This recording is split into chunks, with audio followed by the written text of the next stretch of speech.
Sveiki! Šajā video pastāstīšu par iekšējo konstrukciju plauktiem, starpsienām, maināmiem plauktiem. Tātad varam vaļā korpusu konstrukciju un iekšējā konstrukcija. Tātad šeit mums ir plaukti, ko mēs ņemam ar peli un velkam iekšā. Noliekam savā pozīcijā, kurā vēlamies. Šeit var arī manuāli izmainīt šos novietojumus. Mēs redzam, cik būs brīvā vieta augšpusē un cik būs brīvā vieta apakšpusē. Tā, līdzīgi kā iepriekš ar skapīšu augšpusi un apakšpusi, mēs šo plauktu varam uztaisīt kā divus spraišļus, kā vienu spraisli priekšā un vienu spraisli aizmugurē. Tādā pašā veidā arī viņus pagriežot vai mainot izmērus, visu, kas mums ir nepieciešams.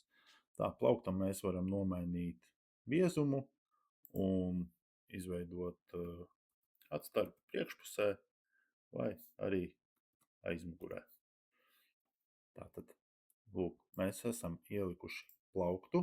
Šis būs fiksētais plaukts, kuram augstums nemainīsies. Tad mēs varam ielikt arī centrālo paneli. Liekam viņu iekšā. Lūk, mums ir centrālais panelis, kuram mēs redzam, cik būs brīvā vieta vienā pusē un brīvā vieta otrā pusē. Atsevišķi atkal varam mainīt biezumu un novietojumu samazināt no priekšpuses vai no aizmugures. Ko vēl mēs šeit varam darīt? Tagad ņemam atpakaļ iepriekš ievietoto plauktu un samazinām viņa izmēru līdz mūsu starpsienai. Lūk, gatavs. Tā kā šādas lietas var uzbūvēt ar iestiprināto plauktu un centrālo paneli. Tā. Ņemsim atpakaļ, lai mums ir brīva vieta. Tā.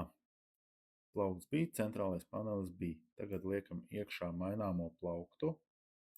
Plaukts mums ir ielikts. Mēs viņam atkal varam biezumu nomainīt, ja vēlamies, samazināt izmēru no priekšas, no aizmugures. Un ko tad vēl mēs ar šo plauktu varam darīt? Mēs viņam varam izvēlēties, cik mums būs papildus urbumi virs viņa un zem viņa.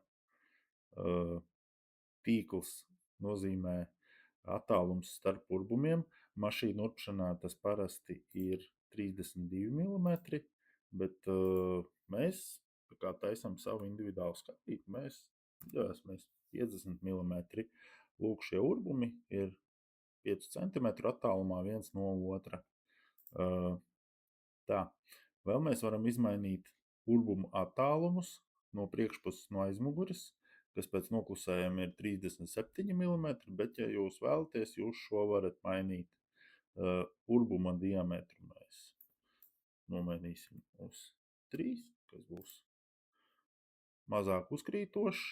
Dziļumu atstāsim, šis ir standarta dziļums, un mēs vēl varam izvēlēties papildu urbuma rindu. Tas ir, teiksim, ja mēs zinām, ka šis plaukts būs dziļš un virsū būs smagas lietas, lai viņš neliektos, mēs pievienojam papildus rindu. Tā, šis bija maināmais plaukts. Tagad apskatīsim urbumu rindu. Liekam iekšā. Tā, šeit mēs redzam atkal to pašu tīklu, 32 mm, no augšpuses un apakšpuses, cik pirmie urbumi ir. Un šeit mēs varam izvēlēties, cik tālu tā rinda būs.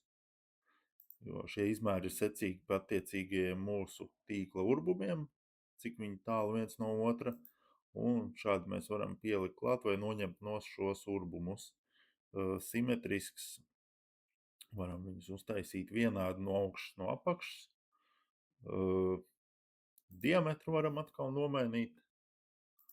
Dziļumu, ja vajadzīgs. Un pievienot papildu urbumu rindu. Tā, šis būs viss par iekšējo konstrukciju. Nākamajā video apskatīsim mugursienu un ko ar to var izdarīt.